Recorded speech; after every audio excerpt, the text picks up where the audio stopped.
Well, let's compare him, we'll call him A, to a housewife. Stuck. Husband never pays her any attention. She can only have orange juice if there's vodka in it. Again, like I said, shout out the basic bitches. She's on 3 different medications and her children don't talk to her. Which is a worse hell?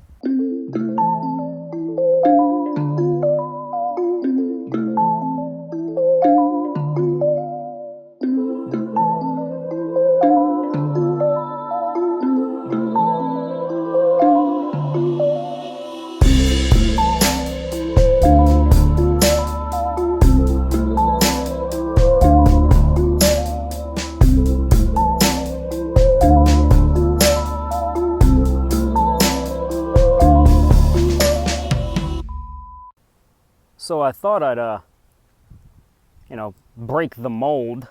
Well, now my thumbnails on the YouTube were gonna look weird, and I'm gonna shoot this video outside while I watch my dog kind of chase her ball around.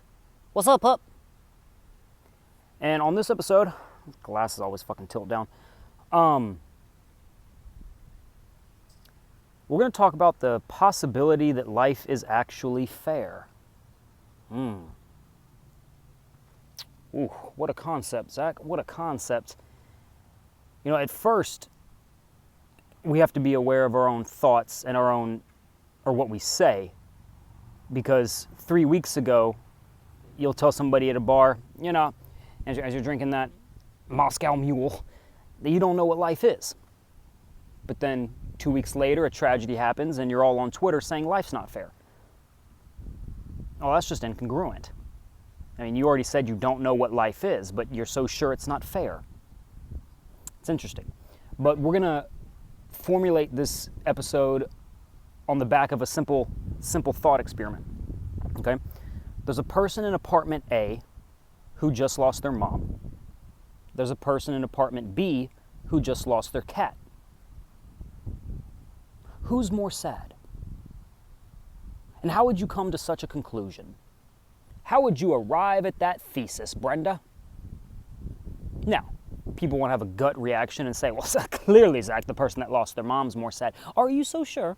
Did you count tears? Did you test the saline levels inside of some sort of microscope or whatever the fuck Bill Nye the Science bitch would use? Are you so sure? Because until you've experienced both, well, you really can't be sure, obviously.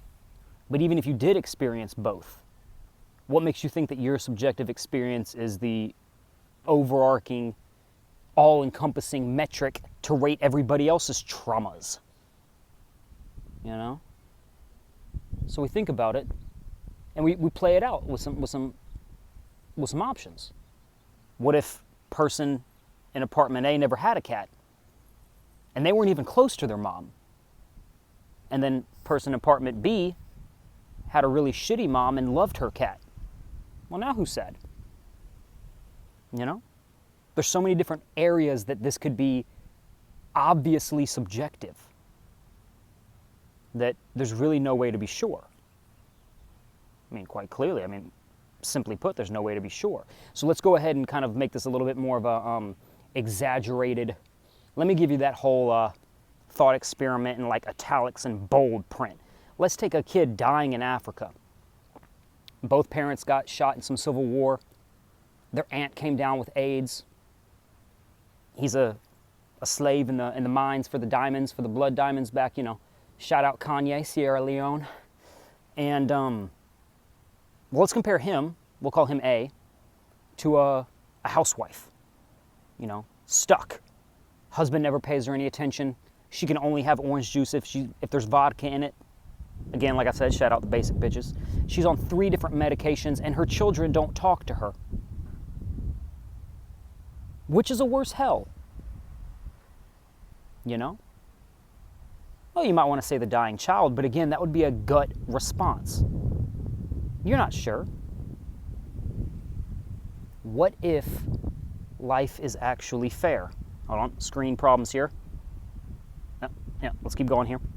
We're only about 4 minutes in. Pretty quick for me, actually. Usually I have a 4-minute preamble before I even get to the fucking point. Okay, Switch arms here for a second. How's that lighting now? Oh, still good. Okay. What's up, puppy? What if life is actually fair and it works out? Now, this is the part where I'd like to introduce the whole reincarnation concept that, you know, maybe we all started with trauma and we're slowly working our ways out. Is that not what having a child is? You try to give a little bit better for your child, a little bit better for your child, a little bit better for your child. So if you trace anybody back, they all go back to the Irish famine of, the potatoes. They were out of fucking Ora-Ida French fries or whatever the fuck happened to the Irish. Don't be so quick to say things like white privilege and, life's not fair. And we really have no idea. We really have no idea. Maybe it's the worst thing that's ever happened to them. And as I like to say, you're still allowed to have a headache even if I have a brain tumor. You know? We don't have to compare traumas all the time, because here's where it gets slippery dangerous. Let me just take these off, they're annoying me. Okay? Here's where it gets dangerous. If you want to compare yourself to somebody and you know 100 facts about them, you could pick the 3 that substantiate your point.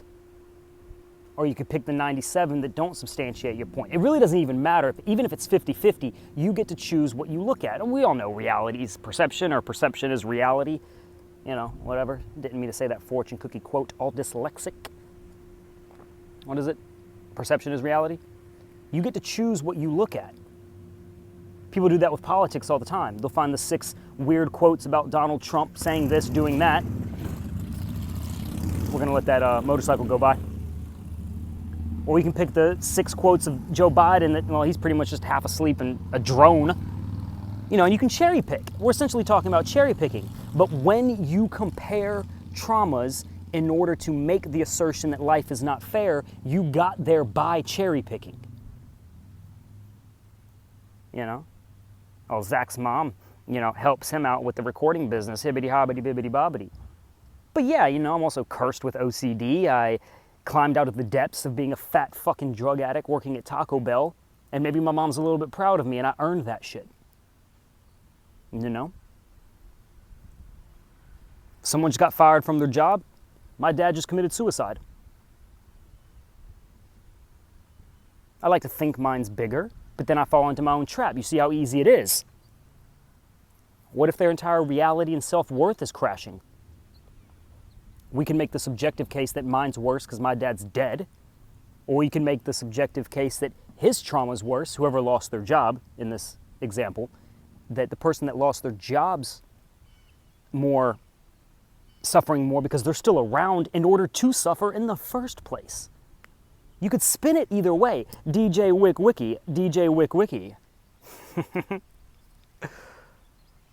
So, don't be so sure that life's not fair, because you don't have enough data to make such a fucking claim, you guys. You just see it how you want to see it. Everyone's going to experience a tragedy in their life. Maybe yours just came a little bit early, so you feel like life's not fair. How could this happen to me? How could this happen to me? Well, give it 20 minutes. Give it 20 years. Whoever you're comparing it to, maybe their tragedy's around the corner. God willing, not so, but that's the idea. Or someone's doing it to you. Your friend just ended up paralyzed, and they're like, how could everybody walk? I'm paralyzed. Little do they know that someone that they're currently mad at, deeming that life's not fair, is going to lose their child in 20 years. Rank ordering trauma is a fool's errand that relies solely on cherry picking. There's no objective standard to rank order trauma. And if you can't rank order trauma, then you cannot make the claim that life isn't fair. It's impossible. Try to go swimming without water. It's that level of impossible. If swimming, in the metaphor, would be the claim that life's not fair, you can't do it without water, and you can't say that life's not fair without an objective, standard rank ordering process that we don't have. We don't have the water. That's a really loose metaphor, but that's the Robin Williams brain. Gift and a curse. Reminds me of a quote from the book, a curse is just a gift 6 months in advance. You learn to harness that chaos and watch you turn into a genius or a master at whatever craft it is you're doing. That's how I like to look at my own OCD anyway. It's got me really good at shit because I'm obsessive. All right, switch hands back. Arms getting tired. Hope the lighting looks good behind me. I really like it here. I kind of live in like a weird, looped, Leave It to Beaver comic strip. Those little single-story duplexes. What's up? Life's not fair, you guys? Well, are you sure? Do you know that? Because again, how we opened up this whole discussion was people don't even know what life is. You know? What was that joke I made before? Try to tell me about the mating rituals of pandas if you don't even know what a panda is. So if you don't know what life is, you can't really start diagnosing it, huh? Pathological unsurety.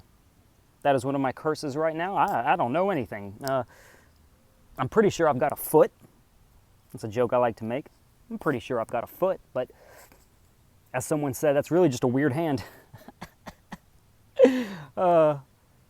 Actually, the joke made more context in that conversation, but, you know, don't know shit. We don't know how we move our own hands. Used that one before. Synapses. If you don't know how you move your own hand, how can you be sure if life's not fair? How would you know? I've climbed out of the depths of some things with a lot of help.